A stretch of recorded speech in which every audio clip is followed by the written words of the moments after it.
What up? I'm just gonna make a quick video about how to use the WAVESHAPER to get super fat drums. A ridiculously easy way to do it, and have all the peaks of your drums that are combined together be very equal and predictable. So here's just a drum pattern I have. These are the hi-hats right here, a second hi-hat, snare, kick, and some ghost hats and an open hi-hat. Whatever, it's not that important what the drums are. What's more important is what we're gonna do to the drums. To start out, take a look up here at my analyzer. I'm gonna play this beat and you're gonna take a look at how inconsistent the peaks of these drums are as they currently sit, which is just completely dry, nothing in the mixer. I just dragged these drums in and didn't attach them to anything. Take a look at them.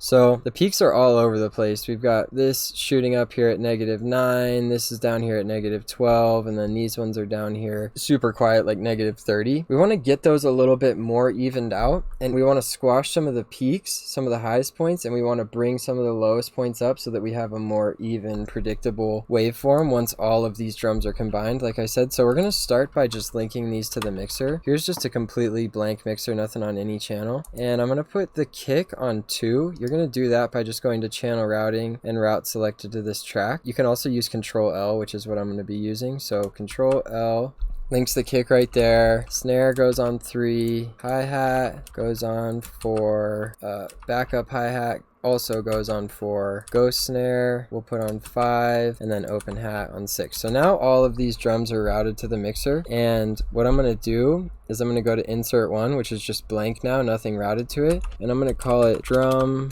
bus. Now what I'm going to do is route all of the drums that I included into that drum bus. I'm going to do that by just highlighting 2 and then hold Control Shift and just dragging across all the unselected channels. So now all 5 of those drum channels are selected, and I'm going to go to right here, this arrow, and I'm going to say route to this track only. So now all of these channels are routed only to the drum bus, whereas before they were all routed directly to the master. We have them hitting here on channel 1 first before it goes to the master, and then you can see channel 1 is routed to the master, so that's where the drum sounds will go from. On the drum bus, I'm going to open a WAVESHAPER, and I'm just going to look at the highest peak on the WAVESHAPER. It'll be indicated by like a vertical line.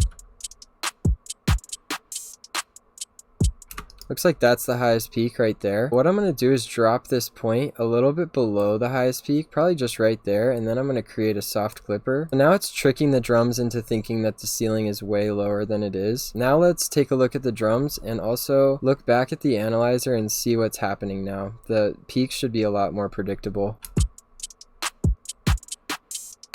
You can see it's cutting off the peak of that snare a lot. That's making the volume of the kick and the snare a little bit more balanced. But what we're going to do to make that more extreme is we're going to turn this pre-knob. The kick will distort first because low end distorts way before like mids and highs do. Watch the analyzer as I turn this pre-knob up.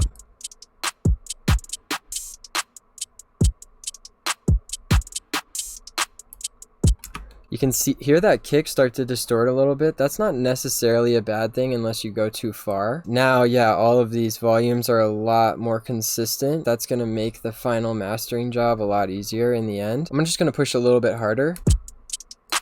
And let's even lower the ceiling a little bit more. This is where you'll really start to hear this start to distort.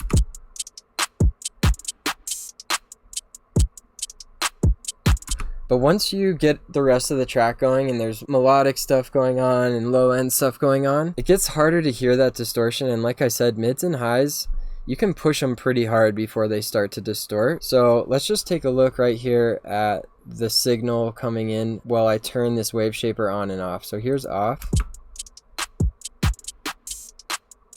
and here's on.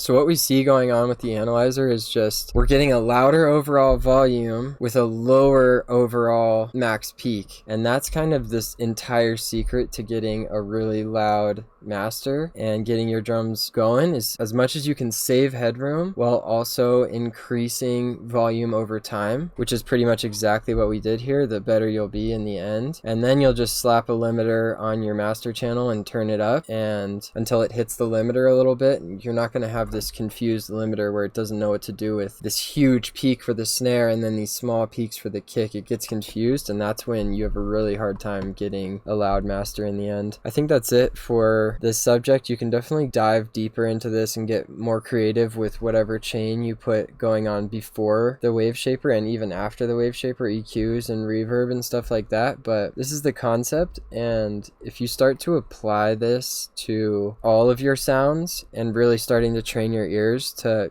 hear distortion and hear kind of that line that you choose of what's too distorted, then you'll be able to dial this whole concept in and your mixes will start getting a lot louder and cleaner. So thanks for watching. More videos coming soon. Gonna do some track breakdowns, show like the entire process of what goes into making a track. Let me know if you got any questions, and I'll see you soon.